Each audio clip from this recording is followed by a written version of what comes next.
ഇതുകൊണ്ട് പറ്റുള്ളാട്ട ജാടങ്ങൾ കേടക്കാട്ട നമ്പടി ചെയ്യുന്നത് പോലെ തന്നെ സ്റ്റാർ ഫ്രൂട്ട് മൊത്തം നമ്മുടെ തത്തമ്മ വന്ന് കൊത്തിപ്പറിച്ച് നിലത്തേക്കടെ എല്ലാം ഇതുപോലെ കുരുകുരുന്ന് നുറുക്കിയിടുക. അപ്പോൾ ഇന്ന് കുറച്ച് ഈ ഭാഗത്തോട്ടുള്ള ഈ തൂങ്ങി നിൽക്കുന്ന കൊമ്പുകൾ നമുക്കൊന്ന് വെട്ടിക്കളയാമെന്ന് ഓർത്തത്. എന്തായാലും ഇതൊന്നും നമുക്ക് കിട്ടുന്നില്ല ഇതിനകത്തുനിന്ന്.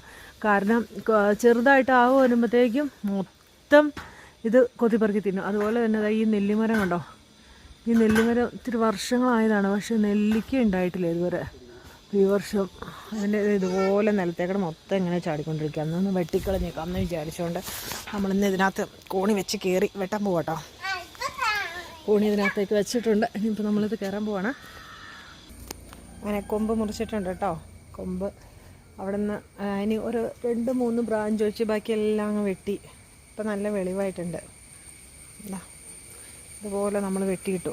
കാര്യം കാണാൻ നല്ല രസമായിരുന്നു. പച്ചപ്പ് ഇങ്ങനെ നിറയെ നിൽക്കുമായിരുന്നത് കൊണ്ട് അപ്പോൾ അത്രയും കൊമ്പുകൾ വെട്ടി മുകളിലോട്ടുള്ളത് മാത്രം നിർത്തി. ഇനി നെല്ലിയുടെ ഈ മുറ്റത്തോട്ട് ചാഞ്ഞ് നിൽക്കണ ഇതില്ലേ നമ്മുടെ വഴിയിലേക്ക്, അപ്പോൾ അതും കൂടി 2 കൊമ്പ് ഇങ്ങനെ ഇറക്കാമെന്ന് വിചാരിച്ചുകൊണ്ട് അപ്പോൾ നേരെ പോകുന്നു. കാരണം അടയ്ക്കാമരവും അടയ്ക്കാമരത്തിന് വളരാനുള്ള ഒരു നെല്ല് നിൽക്കണോണ്ട് പറ്റുന്നില്ല. അപ്പോൾ എന്നാൽ അതും കൂടി കളഞ്ഞേക്കാമെന്ന് വിചാരിച്ചുകൊണ്ട്.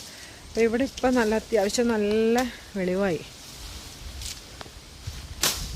ഇന്നത്തെ ഈ കൊച്ചു വീഡിയോ എത്ര ഉള്ളൂ കേട്ടോ. ഞാൻ നെല്ലിയെങ്കിലും വെട്ടിക്കഴിയുമ്പോൾ കാണിക്കാമേ.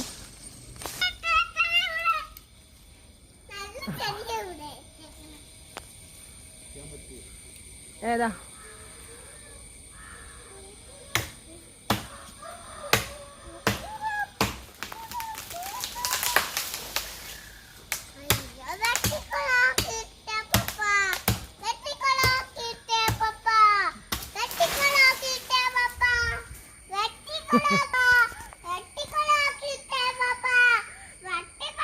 അപ്പം അങ്ങനെ നമ്മുടെ നെല്ലിയുടെ ഒരു കൊമ്പം ഇറക്കി കേട്ടോ. അതെന്താണെന്ന് വെച്ചിട്ടുണ്ടെങ്കിൽ ഇതാ അടയ്ക്കാമരം കേട്ടോ.